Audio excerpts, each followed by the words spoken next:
નગરની પૂર્વ બાજુએ જ્યાં સૂર્યનું પહેલું કિરણ પણ જાણે થાકેલું હોય તેમ પહોંચતું હતું, ત્યાં સંજાનો સહારો નામનું એક શાંત વૃદ્ધાશ્રમ આવેલું હતું. આ વૃદ્ધાશ્રમમાં ગ્રેનાઇટની એક ઠંડી બેન્ચ પર 70 વર્ષના શિવલાલ અને તેમની 68 વર્ષની પત્ની પારુલબેન બેઠા હતા.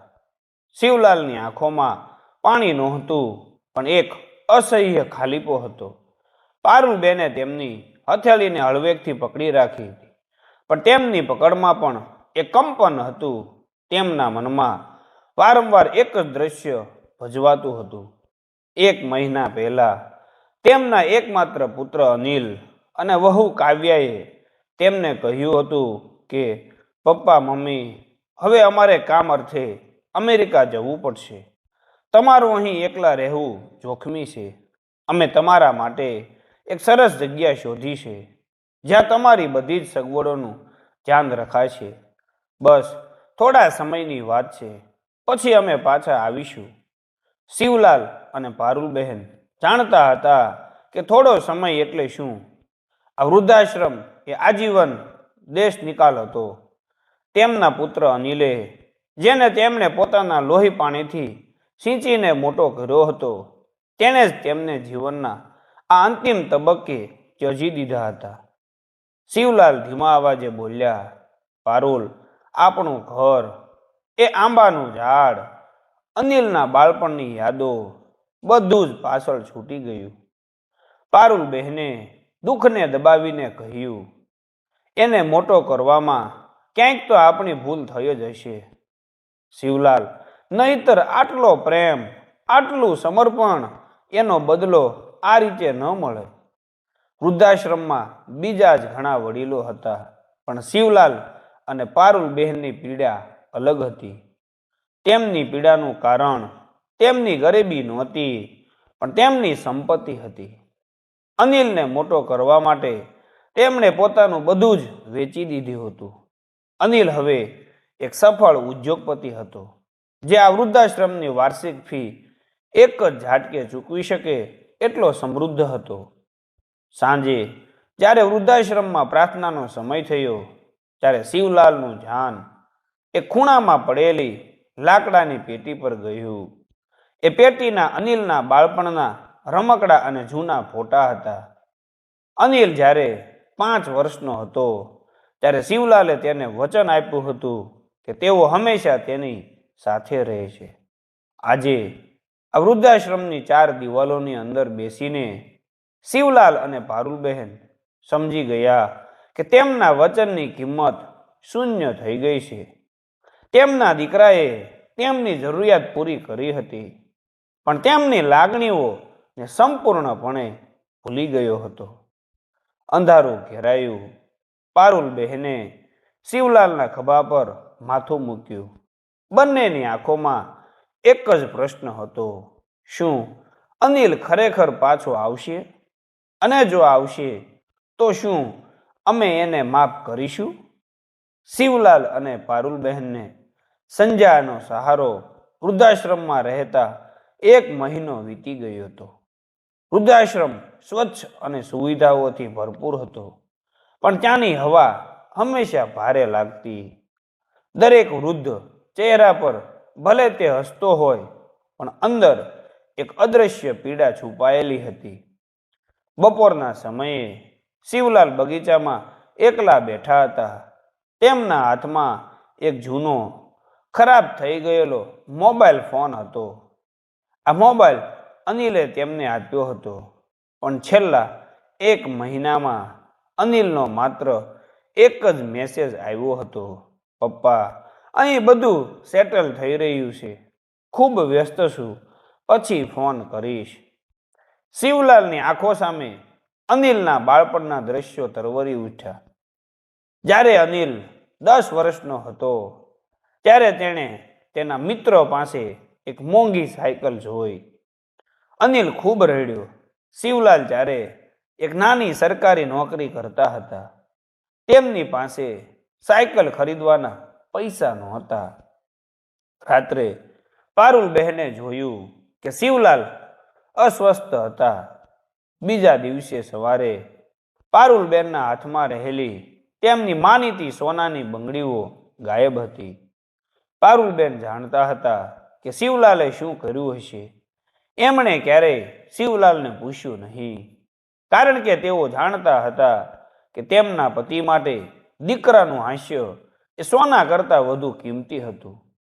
એ બંગડીઓ વેચીને જ અનિલ માટે સાયકલ આવી હતી. અનિલ મોટો થયો. તેને એન્જિનિયરિંગ ભણવા માટે મોટા શહેરની કોલેજમાં જવું પડ્યું. એની ફી ખૂબ વધારે હતી. તે સમયે શિવલાલની નોકરી પણ છૂટી ગઈ હતી. પારુલબહેને પોતાના પિયર તરફથી મળેલા નાનકડા ખેતરના ટુકડાને વેચી દીધો.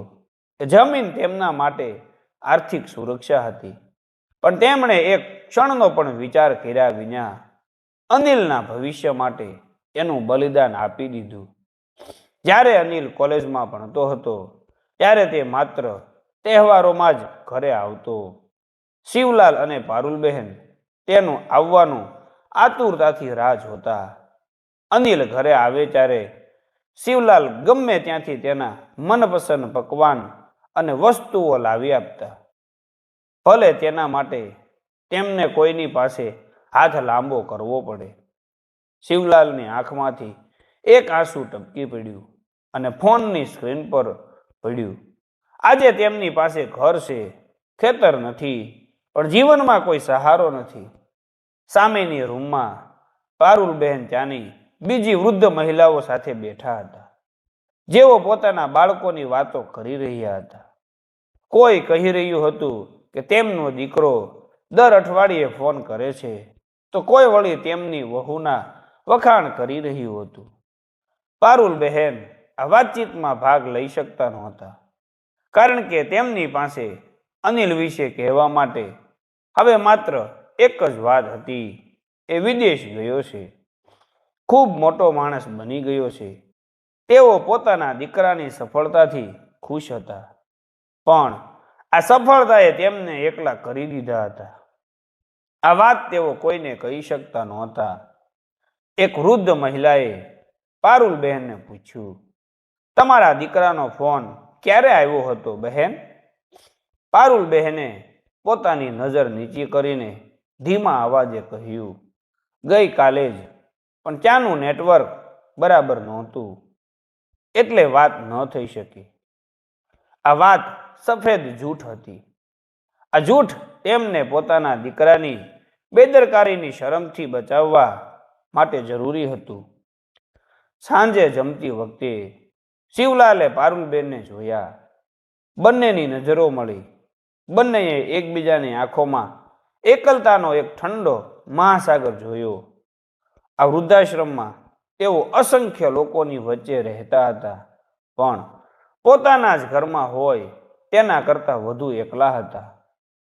એક અઠવાડિયું પસાર થઈ ગયું, પણ અનિલનો કોઈ ફોન આવ્યો નહીં. અમેરિકાના એક મોટા શહેરમાં અનિલ અને કાવ્યા તેમના આલિશાન એપાર્ટમેન્ટમાં રહેતા હતા. અનિલ હવે એક મોટી ટેક કંપનીમાં ખૂબ જ ઊંચા હોદ્દા પર હતો. તેની પાસે દુનિયાની તમામ સુવિધાઓ હતી, પણ તેના જીવનમાં એક અજીબ ખાલીપો હતો. અનિલ પોતાની જાતને સમજાવતો રહેતો કે તેણે માતા પિતાને વૃદ્ધાશ્રમમાં મૂકીને કોઈ ભૂલ નથી કરી. તેઓ ત્યાં સુરક્ષિત છે, તેમની સંભાળ લેવા માટે લોકો છે. હું અહીં ખૂબ વ્યસ્ત છું, તેમની સંભાળ કોણ લેત? તે પોતાની જાતને આ પ્રશ્ન પૂછીને સંતોષ મેળવવાનો પ્રયત્ન કરતો. જોકે જ્યારે પણ તે તેના માતા પિતાનો ફોટો જોતો ત્યારે તેના ગળામાં એક ડૂમો બાજી જતો. એક સાંજે ઓફિસથી થાકીને અનિલ ઘરે આવ્યો. કાવ્યાએ તેને જણાવ્યું, મેં આજે સંજ્ઞાનો સહારોમાં ફોન કર્યો હતો. મેનેજરે કહ્યું કે પપ્પાજી અને મમ્મીજી સ્વસ્થ છે. અનિલે શાંતિનો શ્વાસ લીધો, પણ તે પોતે ફોન કરવાનું ટાળતો હતો.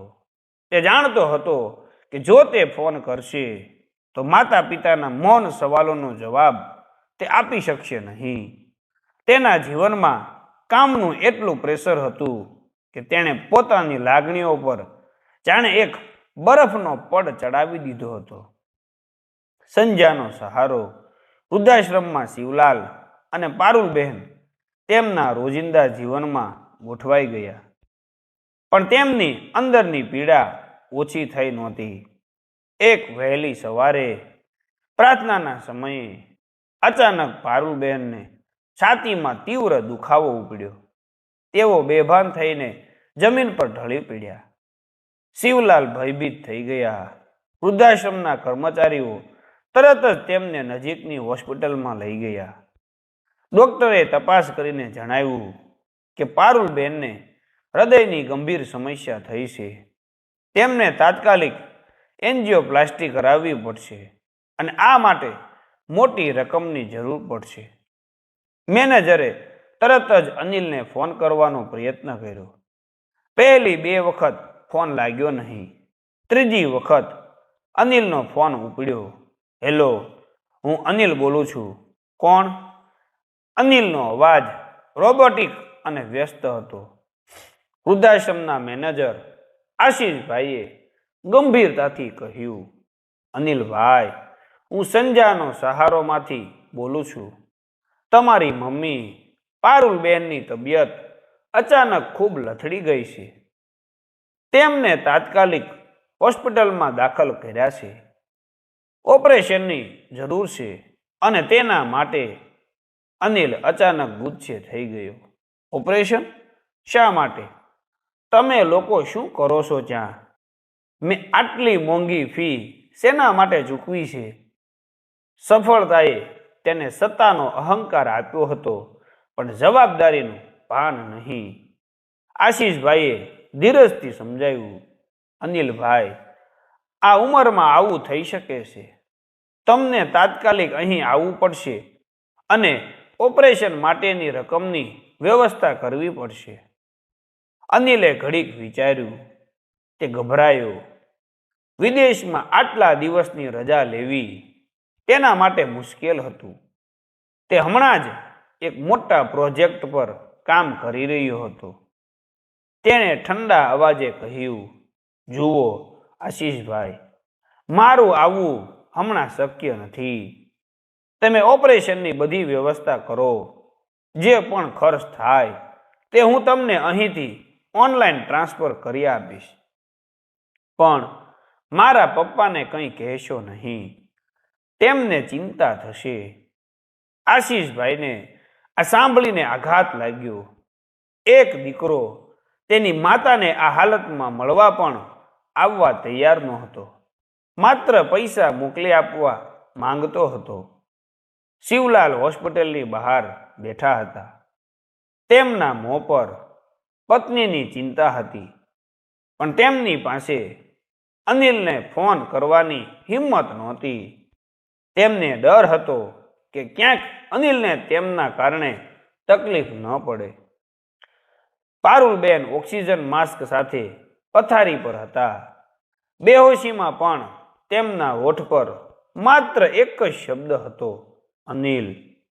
પારુલબહેનને હોસ્પિટલમાં દાખલ કરાયાના બીજા દિવસે સવારે વૃદ્ધાશ્રમના મેનેજર આશીષભાઈએ બધી જરૂરી કાગળની કાર્યવાહી પૂરી કરાવી. અનિલે મોકલેલા પૈસા બેંક ખાતામાં આવી ગયા હતા, પણ તેનું વ્યક્તિગત સમર્થન હજુ ગેરહાજર હતું. શિવલાલને હજુ સુધી કહેવામાં આવ્યું નહોતું કે પારુલબેનની તબિયત ખરેખર કેટલી ગંભીર છે. તેમને માત્ર એટલું જ કહેવામાં આવ્યું હતું કે નબળાઈના કારણે ચેકઅપ માટે દાખલ કર્યા છે. શિવલાલ હોસ્પિટલના વેઇટિંગ રૂમમાં એક ખુરશી પર શાંતિથી બેઠા હતા. તેમના કપાળ પરની કરચલીઓ ઊંડી થઈ ગઈ હતી. આશીષભાઈ તેમની પાસે આવ્યા અને ધીમેથી કહ્યું, શિવલાલ કાકા, તમે ઘરે જઈને થોડો આરામ કરો. હું અહીં છું. શિવલાલે નકારમાં માથું ધૂણાવ્યું. આશીષ, હું ક્યાં જાઉં? મારું ઘર એ તો અહીં છે. તેમણે ઈશારો પારુલબેનના રૂમ તરફ કર્યો. પછી થોડી ક્ષણના મૌન રહ્યા અને નીચા અવાજે કહ્યું, અનિલનો ફોન આવ્યો હતો? આશીષભાઈના મોં પર અસત્ય બોલવાની પીડા આવી ગઈ. તેમણે કહ્યું, હા, આવ્યો હતો. તે ખૂબ ચિંતિત છે. તે અત્યારે તેના કામના કારણે અહીં આવી શકતો નથી, પણ તેણે કહ્યું છે કે તે બધું ધ્યાન રાખી રહ્યો છે. શિવલાલે એક લાંબો શ્વાસ લીધો. તેમની આંખોમાં ન તો ખુશી હતી, ન ગુસ્સો, પણ એક ઊંડો સ્વીકાર હતો. હું જાણું છું કે એ નાનપણની જ ખૂબ જવાબદાર છે, શિવલાલે સ્મિત સાથે કહ્યું. આ જવાબદારીએ તેમને જ પાછળ છોડી દીધા હતા. તે જ સમયે પારુલબહેનની રૂમમાંથી ડોક્ટર બહાર આવ્યા. શિવલાલ દોડીને તેમની પાસે ગયા. ડોક્ટર, શું થયું? બધું બરાબર છે ને? ડોક્ટરે ગંભીરતાથી કહ્યું, શિવલાલ કાકા, ઓપરેશન સફળ રહ્યું છે, પણ તેમનું હૃદય ખૂબ નબળું પડી ગયું છે. તેમને હવે સંપૂર્ણ શાંતિ અને માનસિક ટેકાની જરૂર છે. તેમને કોઈ પણ પ્રકારનું ટેન્શન આપશો નહીં. તેમની રિકવરી માટે આ સૌથી મહત્વનું છે. આશીષભાઈ અને શિવલાલ બંને સમજી ગયા કે પારુલબેનની આ તબિયત બગડવા પાછળનું મુખ્ય કારણ દીકરાથી દૂર રહેવાની અને ત્યજી દેવાયાની માનસિક પીડા જ હતી. અમેરિકામાં અનિલને સતત માતાની તબિયતનો વિચાર આવતો હતો. જો કે તે હજુ પણ પોતાની જાતને સમજાવતો હતો કે પૈસા મોકલીને તેણે પોતાની ફરજ પૂરી કરી છે. એક રાત્રે અનિલ પોતાના લેપટોપ પર કામ કરી રહ્યો હતો, ત્યારે કાવ્યાએ તેને ધીમેથી પૂછ્યું, તને લાગે છે કે આપણે સાચું કર્યું તેમને વૃદ્ધાશ્રમમાં મૂકીને? અનિલને ગુસ્સો આવ્યો. કાવ્યા, ફરી એ જ વાત. આપણા ભવિષ્ય માટે આ જરૂરી હતું. હવે તું મને દોષિત મહેસૂસ કરવાનું બંધ કર. મેં તેમને ઓપરેશન માટેના પૈસા મોકલી દીધા છે. કાવ્યાએ શાંતિથી જવાબ આપ્યો, હા, તે પૈસા મોકલ્યા છે અનિલ, પણ યાદ કર, તારા પપ્પાએ તને કોલેજ મોકલવા માટે ખેતર વેચ્યું હતું. તારી મમ્મીએ તારી સાયકલ માટે સોનાની બંગડીઓ વેચી હતી. એમણે ક્યારેય તને પૈસાથી પ્રેમ આપ્યો નહોતો. એમણે તને પોતાનો હિસ્સો, પોતાનો સમય અને પોતાનું જીવન આપ્યું હતું. આજે તેઓ તારી પાસે પણ એ જ માંગે છે, માત્ર પૈસા નહીં. કાવ્યાના આ શબ્દો અનિલના દિલમાં તીરની જેમ વાગી ગયા. તેને પહેલી વાર સમજાયું કે તે માત્ર તેના માતા પિતાને ભૂલ્યો નથી, પણ તેણે તેના માતા પિતાના બલિદાનનો પણ અનાદર કર્યો છે. અનિલની આંખોમાં પાણી આવી ગયું. તે આખી રાત સૂઈ શક્યો નહીં. તેને લાગ્યું કે તેના ગળામાં કોઈ અદૃશ્ય દોરડું કસી રહ્યું છે. તેણે તરત ફ્લાઇટની ટિકિટ ચેક કરવાનું શરૂ કર્યું, પણ તેના મેનેજરે તેને મોટો પ્રોજેક્ટ અધૂરો છોડવા માટે ના પાડી દીધી. અનિલે મેનેજરને કહ્યું કે તે 2 દિવસની રજા લેશે. તેણે એક રિઝોલ્યુશન લીધું, ભલે તે ભારત જઈ ન શકે, પણ તે હવે વધુ ધ્યાન આપશે. બીજા દિવસે અનિલે હોસ્પિટલના મેનેજરને નહીં, પણ સીધો શિવલાલને ફોન કર્યો. શિવલાલ હોસ્પિટલના ખૂણામાં બેઠા હતા. જ્યારે તેમનો મોબાઈલ રણક્યો, સ્ક્રીન પર અનિલ નામ જોઈને તેમના હૃદયના ધબકારા વધી ગયા. શિવલાલે ગળગળા અવાજે ફોન ઉપાડ્યો. હા બેટા. સામે છેડે અનિલ અચકાતો હતો. વિદેશમાં આટલો મોટો વેપારી હોવા છતાં આજે તેને તેના પિતા સાથે વાત કરવામાં સંકોચ થતો હતો. અનિલે ધીમા પસ્તાવાના સ્વરે કહ્યું, પપ્પા, મમ્મી હવે કેમ છે? મને માફ કરી દેજો. હું તમારી સાથે વાત ન કરી શક્યો. કામ. શિવલાલે અનિલની વાત કાપી નાખી. તેમના અવાજમાં દુઃખ કે ગુસ્સો નહોતો, માત્ર થાક હતો. કામ તો હોય જ ને બેટા, તું મોટો માણસ છે, મમ્મીની તબિયત સારી છે, તેનું ઓપરેશન સફળ થયું, તારી મમ્મીને કોઈ તકલીફ ન પડે તે જ અમારું સૌનું ધ્યાન છે. અનિલે અનુભવ્યું કે તેના પિતાના શબ્દોમાં કેટલું મોટું વજન છે. તેના પિતા તેને દોષ આપી રહ્યા નહોતા, પણ તેમનું મૌન અનિલને દોષિત સાબિત કરી રહ્યું હતું. અનિલની આંખો ભીની થઈ ગઈ. પપ્પા, તમે જૂઠું બોલો છો. મને ખબર છે કે મમ્મી ખૂબ ગંભીર છે અને આ બધું મારી બેદરકારીને કારણે થયું છે. મને ખબર છે કે મેં તમારી સાથે શું કર્યું છે. મેં તમને પ્રેમ નહીં પણ પૈસાથી ખરીદવાનો પ્રયત્ન કર્યો. તેણે પોતાનું કડવું સત્ય સ્વીકાર્યું. હું 2 દિવસમાં ભારત આવી રહ્યો છું. મારો પ્રોજેક્ટ ગમે તેટલો મહત્વનો હોય, મારા માટે તમારા કરતાં વધુ કિંમતી કંઈ નથી. શિવલાલે આ સાંભળ્યું. તેમની આંખોમાંથી ગરમ આંસુ વહી નીકળ્યા. આ આંસુ દુઃખના નહોતા, પણ ખુશી અને રાહતના હતા.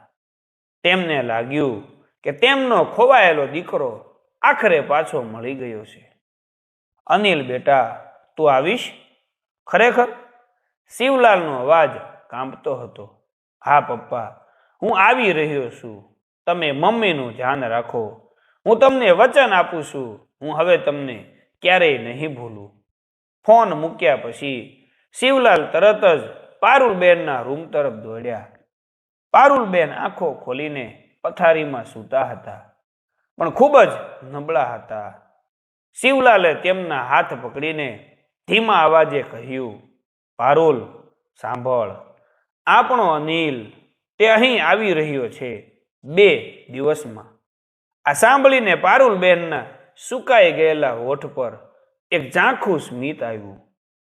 તેમના આંખોના ખૂણામાં એક ચમક આવી ગઈ.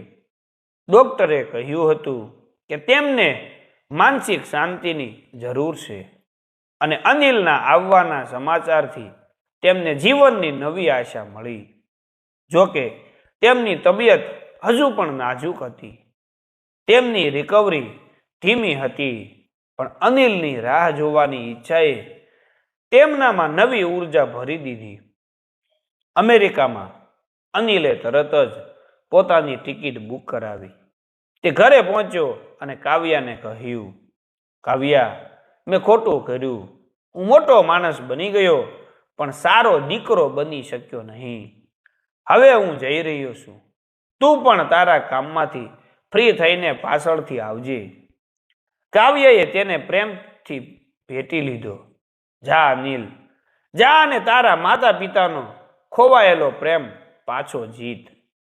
પૈસા કરતા સંબંધો મહત્વના છે. અનિલ 2 દિવસ પછી ભારત આવવા માટે તૈયાર હતો. તેના હૃદયમાં એક ડર હતો. શું તે તેના માતા પિતાનો વિશ્વાસ પાછો જીતી શકશે? અને શું તે મોડું તો નથી કરી રહ્યો? અનિલ 2 દિવસ પછી ભારત પહોંચ્યો. એરપોર્ટ પરથી તે સીધો હોસ્પિટલ પહોંચ્યો. તેના મનમાં દોષ અને પસ્તાવો ભરેલો હતો. આ વખતે તે શૂટ બૂટમાં નહીં, પણ ચિંતા અને થાક સાથે હતો. તેણે સૌપ્રથમ શિવલાલને વેઇટિંગ રૂમમાં જોયા. શિવલાલ પહેલા કરતા વધુ વૃદ્ધ અને નબળા લાગતા હતા. અનિલ તેમની પાસે ગયો અને ઘૂંટણીએ પડી ગયો. પપ્પા, અનિલનો અવાજ ડૂમો ભર્યો હતો. શિવલાલે પોતાના દીકરાને જોયો. તે જ ક્ષણે ભૂતકાળની બધી પીડા અને ત્યાગ જાણે ભૂસાઈ ગયા. તેમણે અનિલને ઊભો કરીને છાતી સરસો છાંપી દીધો. તું આવી ગયો બેટા, બસ એટલું જ પૂરતું છે. શિવલાલે લાગણીસભર અવાજે કહ્યું. પિતાએ દીકરાને ક્યારેય પૈસા માટે માફ નહોતો કર્યો, પણ પ્રેમના સ્વીકાર માટે માફ કર્યો. શિવલાલ અનિલને લઈને પારુલબેનના રૂમમાં ગયા. પારુલબેન પથારી પર આંખો બંધ કરીને આરામ કરી રહ્યા હતા. અનિલ ધીમેથી તેમની પાસે ગયો. માતાના નિસ્તેજ અને નબળા ચહેરાને જોઈને અનિલની આંખોમાંથી આંસુ રોકાયા નહીં. અનિલ ધીમેથી માતાના હાથને પકડીને બોલ્યો, મમ્મી, હું આવી ગયો છું. તારો અનિલ, મને માફ કરી દેજે. મમ્મી, મેં તને અને પપ્પાને બહુ દુઃખી કર્યા છે. પારુલ બહેને ધીમેથી આંખો ખોલી. તેમણે અનિલના ચહેરા પર જોયું. તેમના નિસ્તેજ ચહેરા પર ધીમે ધીમે એક સુંદર સ્મિત આવ્યું. તેમના હોઠ હલ્યા, પણ અવાજ ન નીકળ્યો. તેમ છતાં તેમની આંખોએ અનિલને કહી દીધું કે મારું બધું દુઃખ તારા આ એક સ્પર્શથી દૂર થઈ ગયું છે. આ દ્રશ્ય જોઈને ડોક્ટર અને આશીષભાઈ પણ ગદગદ થઈ ગયા. ડોક્ટરે શિવલાલને ધીમેથી કહ્યું, જુઓ કાકા, તેમની તબિયતમાં સુધારો થઈ ગયો છે. તેમના માટે આ દવા કરતાં પણ મોટી અસરકારક દવા છે. અનિલ તેની માતાની તબિયત સુધરે ત્યાં સુધી હોસ્પિટલમાં જ રોકાયો. તેણે પોતાના કામની ચિંતા છોડી દીધી. તેણે પિતા સાથે મળીને જૂના દિવસોની વાતો કરી, પોતાનો પસ્તાવો વ્યક્ત કર્યો. પારુલ બહેન સ્વસ્થ થયા પછી અનિલે એક મોટો નિર્ણય લીધો. વૃદ્ધાશ્રમમાં પાછા જવાના દિવસે અનિલ બંનેને લઈને સીધો તેમના જૂના ઘેર ગયો. અનિલે એ ઘરને ફરીથી ખરીદી લીધું હતું અને તેમાં બધી સગવડો કરી આપી હતી. પપ્પા, મમ્મી, હું અહીંયા જ રહીશ. મારું કામ હું ભારતથી સંભાળીશ. તમે મારો ભવિષ્ય બનાવ્યું, હવે હું તમારું આજ બનાવીશ. આપણે બધા સાથે રહીશું. કાવ્યા પણ ટૂંક સમયમાં અહીં આવશે. શિવલાલ અને પારુલબેન માટે આ લાગણીનો સૌથી મોટો ક્ષણ હતો. તેમના ચહેરા પરનું દુઃખ હવે અગાધ શાંતિમાં ફેરવાઈ ગયું હતું. બહાર આંબાના ઝાડ પર બેઠેલું પક્ષી મધુર ગીત ગાતું હતું. શિવલાલે અનિલના માથે હાથ મૂક્યો અને કહ્યું, બેટા, હવે બધું બરાબર છે. તે અમને ભલે ભૂલી ગયા હતા, પણ તારો પ્રેમ ક્યારેય મર્યો નહોતો. અમને આજે અમારું સાચું ઘર પાછું મળી ગયું છે. આખરે અનિલે સમજ્યું કે સંપત્તિ અને સફળતા કરતાં પરિવારનું સુખ અને માતા પિતાનો પ્રેમ જ જીવનની સાચી મૂડી છે. ભૂલાયેલા માતા પિતા ને તેમનું ખોવાયેલું ગૌરવ અને દીકરાનો પ્રેમ પાછો મળ્યો. આ દુઃખદ વાર્તાનો અંત એક મધુર અને ભાવનાત્મક સમાધાન સાથે થાય છે, જ્યાં ભૂલનું નિવારણ સ્વીકાર્ય અને પ્રેમથી થાય છે.